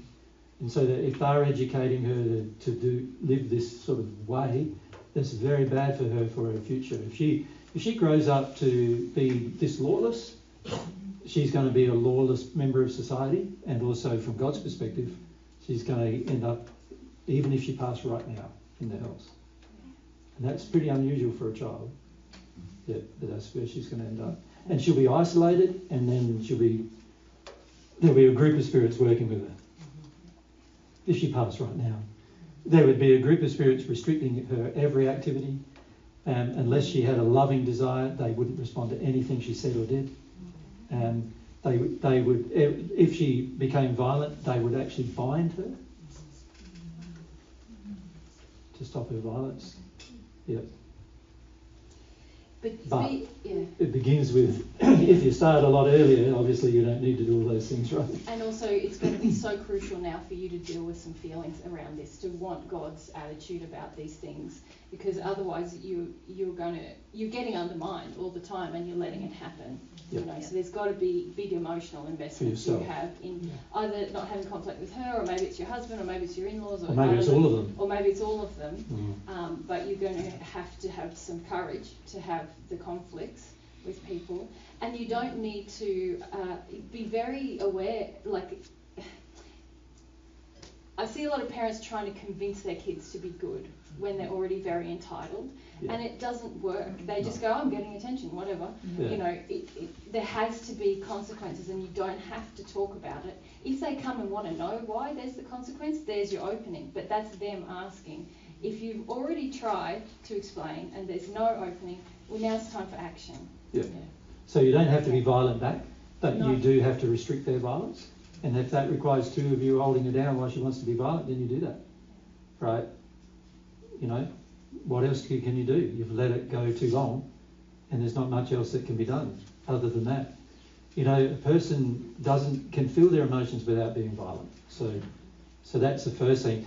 Also, a person who is allowed to be, as a child, completely unrestricted is going to end up being spirited overcloaked at some point, for sure. Because the spirits love a person who is uncontrolled and Well, they've got all these reasons. You live in the West. Wow. There's toys, there's diversion, there's all these things. A spirit, and drugs, there's alcohol, no all sorts of things. There's no rules, so a spirit love that. You know? And because the will of the child is so, what do you call that? Permissive. You know, they don't have any kind of morality internally growing within them. No moral compass, no loving desire. So the spirit is like, well, this is great. This kid will do anything. I want to have some experiences. Here I go. You know. Yeah. Yeah. So very prone to spirit overcloaking as well, and you know that means you're not dealing physically just with your daughter either. You're dealing physically with the strength of the spirit who's with your daughter as well, and that often increases the muscular strength of the child. So it's going to require a concerted effort for more than just one person to deal with this. It's not going to be, if you let it go that long, when they're little, when they're 2 and 3, you can restrict them and the spirit leaves them pretty quickly usually. You know, we've had cases where spirits left them within 3 months, gone, and then you don't have to restrict the child anymore. And the child's more docile in the sense of not docile, because the idea isn't to make them docile with their will. The idea is just to get rid of the spirit who's causing their... So you get rid of the spirit. Now you can talk and reason with the child, and now it's a lot easier. And we've seen that happen with all of Eloise's children, pretty much, particularly her 2 boys. And they were so monstrously unruly that they were destroying the place, her house, and punching her and kicking her, and we'd be talking to her and they'd be screaming and yelling and hitting her, you know. And once you deal with it properly, if you met them now, you guys would not think that was their history. They're very well behaved, easy to get along with. All of them, including the youngest is 12, he cooks for himself, cleans up himself, does his own shopping, does his own washing, does his own cleaning, looks after everything. He knows what he wants to be when he grows up. They do very well. He has arranged his own work experience outside of school with the people who, you know, he wants to be an engineer. He's worked out, he can do that. He's done all that. He's 12. We now ask him to be a manager in God's way. He's 12. One day he was managing some 70-year-olds, and he was telling them, look, you've got some emotional issues about intergender emotional issues with your wife you need to address because she's looking after you. And they're pretty switched on kids' emotions. But when he was 3, he was like, bedlam. Yeah. Does your daughter have your build, Mandy, or Dad's? Build? Yeah. Physical, yeah. Right. Yeah. Okay. Yeah. So she's not. Slight. She's small. Yeah. Yeah, and she's shortish too. So, Yep. So that's. but it's difficult to. It's going to take 2 of them. We started when she was like closer to like 7, I think, and she was still just too strong. Even for Yeah. And there obviously wasn't consistency. No, there wasn't. No, Exactly. No, you've got to be really consistent. Yeah. And to break the hold of spirits on her, very consistent. Because if they know there's a little hold, they're going to use it. Yeah. Just by being consistent. There's a spirit who is restricted using the body of a person on earth doesn't like the restriction. So all you need to do is restrict them long enough for the spirit to leave, and once the spirit leaves, they won't come back because they know they're going to get restricted again. So they just go and try and find somebody else they can influence. So yeah, consistency, you know, and it requires both parents consistency. And if it sounds like you've got number of parents because you've got grandparents looking after and so forth. It's mostly my husband and I, but yeah, we're not on the same page. Yeah, so all need to be on the same page. It's very difficult if you're not. Very difficult if you're not. Yeah. You can do a like non-physical restriction, as in just restriction of the environment, if you like. Yeah, so things like mobile phone, TV, all these other. All the addictions. As soon as she enters violence, so what are you going to do? You're going to have to do something. There has to be some way to restrict. Yeah. her physically. Physically. Whether it's, you know, and these are her things access that, to you, if you like, and the environment. I must say that the things I'm recommending, you imagine how the media would take something like that, right? Yeah, this weekend we're just like that. Yeah, and the reality is, and some people we know have had the police call on them because other people have accused them. And when the police learnt that, oh, this is what we're doing, the police were going, oh, that's fantastic. Then they're not going to have to do it when they're 20, right? So a lot of times, the things you're afraid of happening won't happen. It's just, you know, when you explain it and you're not afraid and everything, and you're doing it for a reason. Meet the kids. You know, people meet the kids and see that the kids are not traumatized they're actually doing well. or abused in any way physically. Yeah. So, you know, it all depends on intention, doesn't it, here as well. And you being right in yourself, in your intention for doing it. You know, if you're coming from a place of anger or punishment or whatever, that's not going to... Or blaming them for the situation they're now in, because really it's not, they're not blamed, right? A child who's been let go by the time of 11, that is a problem that began when she was born, right? Not just 11. So it's basically not good. Remember that when you became a parent, you were just as old as she was as a child. In parenthood. In parenthood. Most people are not educated to be a parent. So in other words, when your child was 1, you're a 1-year-old parent. In other words, before your child was born, you knew nothing about parenting. Everybody thinks they know something, but they don't, right? And then by the time your child's 1, you were 1-year-old parent as well. And when your child's 2, you're a 2-year-old parent. So you're still not a very, don't really know much about parenting yet, right? By the time you're 30, you might know, by the time the child's 30, you might know something about parenting, but it's not going to benefit the child. Maybe another one if you had one, but not that one. And so the problem is that there's a terrible lack of education on earth about proper parenting. And most parenting on earth is unloving, right?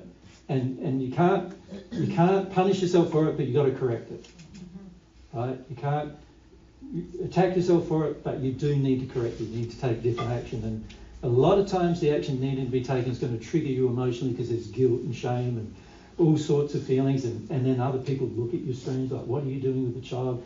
I remember one child came to a seminar. He was about 2.5 years old and he was screaming all the time. And Mum came up to us and said, what do I do about this child? Like, this child's screaming at me. So I grabbed the child, sat down with it like this, wrapped my hand around the child. Within 2 minutes, well, it was probably less than 2 minutes, it was yelling and screaming and kicking and bashing its head against me and all sorts of things, right? And I said, this is what you do with a child. She bore it for 2 more minutes. And then she took the child from me and never saw me again. Because she couldn't bear putting that kind of restriction on her own child who was unruly. Right? Yeah. And that's fine. Like, if that's what... But I bet you now, that child would be, I don't know, in its teenager years, it's going to be a pretty monstrous kid. Yeah. He was headed that way at 2.5 because of what he was allowed to do. He was allowed to punch his mum, kick her.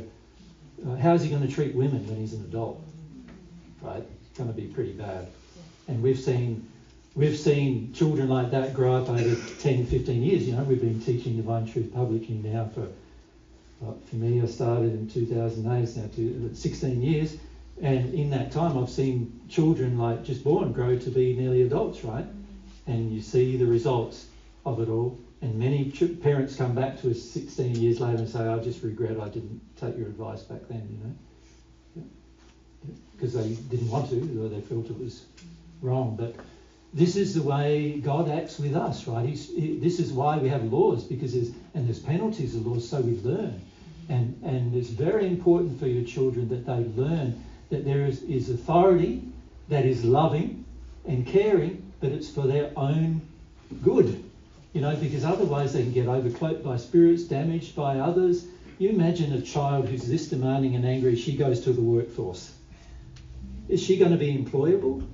the instant the boss asks her to do something she doesn't want to do, she will have kick and scream, right? Right? And what is he going to do? Fire her on the spot, probably, right? And so they're not even going to be able to care for themselves. Hopefully. It does. You know, yeah. sadly the workforce is not going that well, is it? No, for the same reasons, right? Yeah. And everybody's going, aren't you good, you did that, and aren't you good, you did that, and nobody's getting anything done, right? Because they're all just virtue signalling everybody how good they are, doing things that they're not actually finishing or completing anymore. And this is why we're ending up with things being manufactured now that are crap. You know, that you buy them and you use them once and then you might as well chuck it away, because nobody's thinking about anything anymore. They're all just virtue signalling everybody. I worry for the world coming up is these young people who've had permissive upbringings, emotionally permissive upbringings where they're allowed to control their entire family. What do you think they're going to do when they get control of the world? It's going to be very interesting. So this is why we need to change our parenting on earth. And the best way, for those of you who aren't parents yet, there's a few maybe, not many, but you know, get God's law, love God's law, because when you love God's law, when you really, you know, love the way that God has designed everything, you're gonna feel drawn to create this law in your own home, and it'll be so good for your kids. Yeah. So amazing.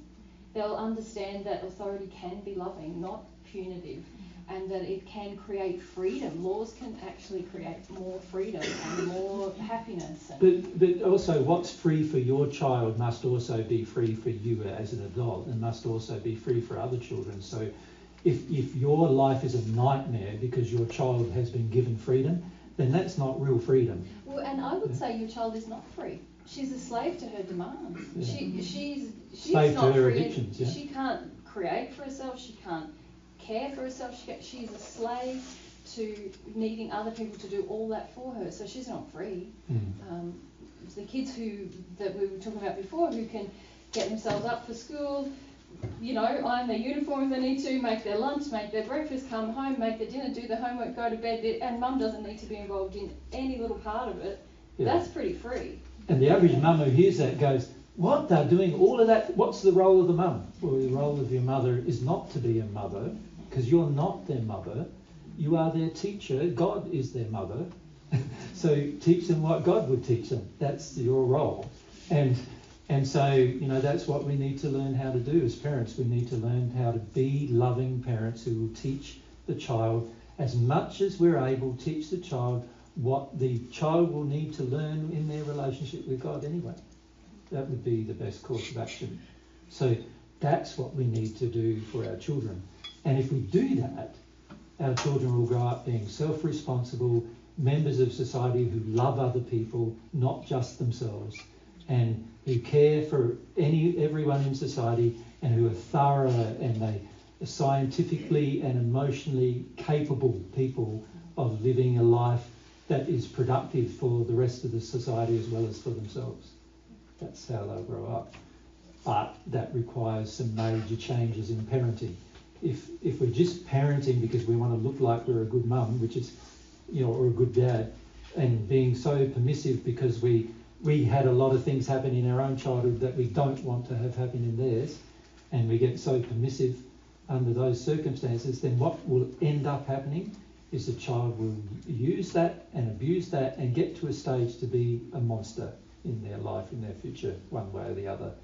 And they're going to struggle. They're going to struggle to make decisions, have relationships, just feel good about themselves ultimately, because they're so dependent on everyone else propping them up. You know? Yeah. So these are necessary changes that need to be made, but you can feel, can't you, that if the average person heard this, they'd be in an uproar, like, how dare they suggest this, and, you know, how dare they suggest a child be self-sufficient by the time he's 3, you know? Well, that's abuse. No, it isn't. You imagine the pride the child is going to have in itself, being self-sufficient in the sense of sort of emotionally self-sufficient by the time of 3 or 4, and then physically self-sufficient by 7, like where they're earning their own money and everything by the time that state is happening. You imagine how, when they're an adult, how they're going to cope with life. They're going to find life under all circumstances, no matter how tough it is, out externally, they're going to find it easy. because they have that self-confidence and self-awareness that comes from understanding these things, right? Yeah. But what I would like, many of you are dying to do a wee now, but so we need to just have a short break, and then I'd just like to have a brief discussion about awakening. Can we do that? Yes. Yeah.